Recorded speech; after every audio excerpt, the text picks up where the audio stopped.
Hello everyone. Thanks for joining me today. How are you guys doing today? How are you? I'm good. Thanks for asking. You know I love having my wonderful family. So I really appreciate you guys taking the time to be with me today. With the cost of living skyrocketing from COVID until now, budgeting has certainly been a topic of discussion. So today I'll be explaining what a personal financial statement is and how we can use it in our everyday lives. As you guys know, I'm taking a financial accounting class here at CCE. After learning how to develop a financial statement for a business to determine if they're profitable or not, I wondered how I could use that same formula in my own personal life to see if I'm financially growing or profitable. So, over the next few minutes, I'll be explaining what a personal financial statement is and how we can use it in our everyday lives. Now, I know some of you guys are probably like, girl, what the heck is this? And what does it have to do with anything, right? But I want you guys to keep in mind that penny pinching and saving money is nearly impossible now, especially with inflation increasing the price of everything. The Investopedia, online a website um, whose goal it is to make financial information easy and accessible, says that a personal financial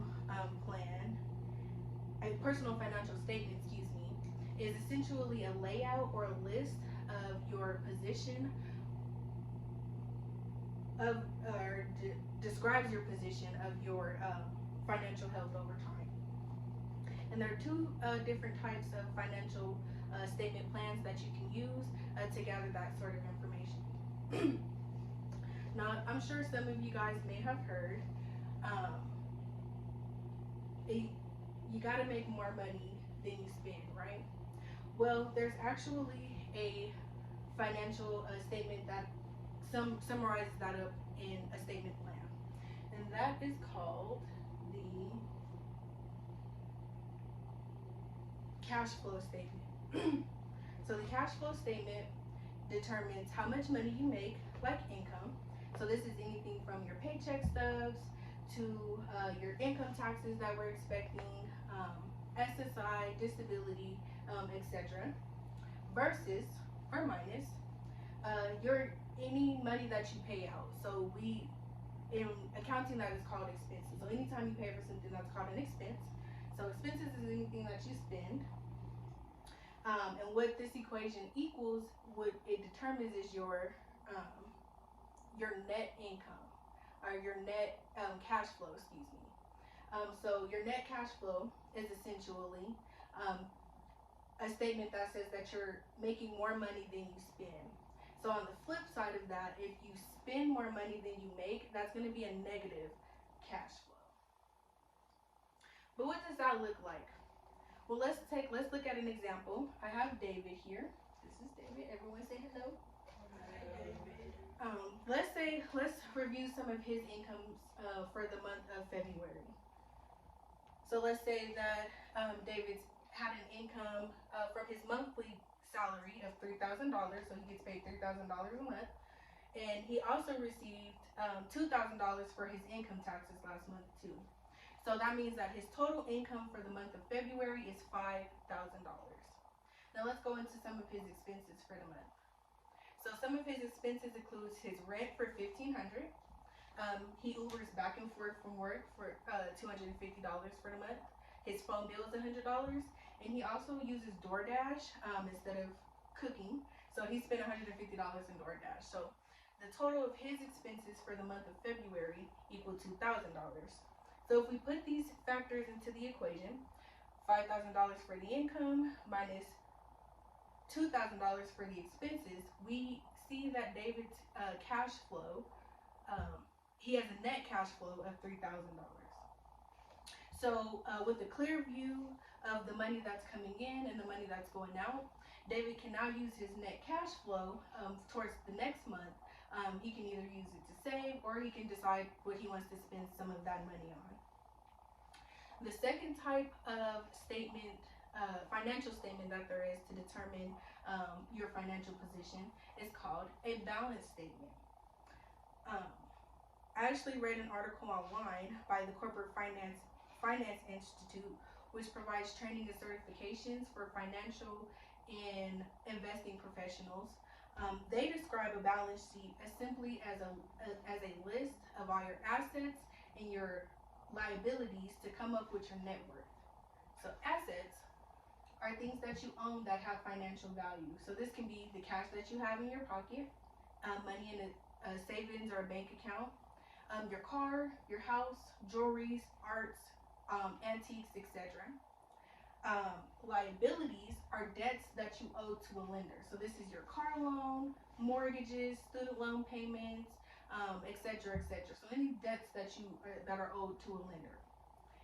The result of the assets and liabilities is it determines your net worth. So essentially, your net worth is the total value of assets that you have after all your debts been paid. And so a simple equation we can use to summarize this up is assets minus liabilities equal net income. But what does this look like? Let's take Sally as an example. Let's go over some of Sally's expenses, right? So Sally has a tiny home that is worth $7,000. So since that is worth money, we'll equate that as an asset.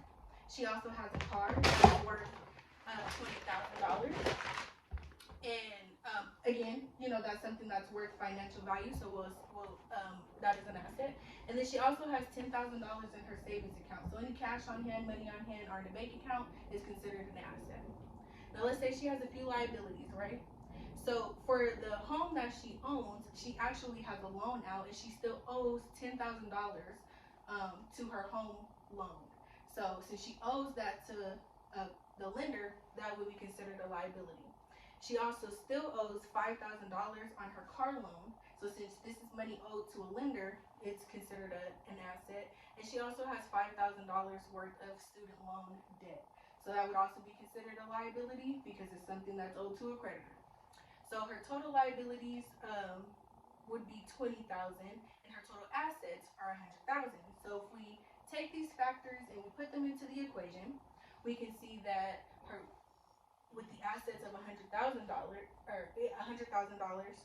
minus the liabilities of $20,000, we can determine that Sally's net worth is $80,000 after all her debt has been paid. Just walk around. So with a clear view of her net worth, Sally can now use this to increase. She can use this information to either increase her net worth or decrease it. As you guys can see, we can use these personal financial statements to determine if we're managing our money correctly. If you're trying to save, you can use the cash flow statement to determine if all the expenses were paid at the end of the month. Any money that you have left over can either be used to save or it can be used to spend. If you're thinking about increasing your net worth, you can use the balance statement, the balance sheet, to determine how much of an increase those assets will have to your net worth. So I hope you guys all found this information insightful and quite helpful. Again, I want to thank you guys for your time today, and have a good one. You too. Thank you.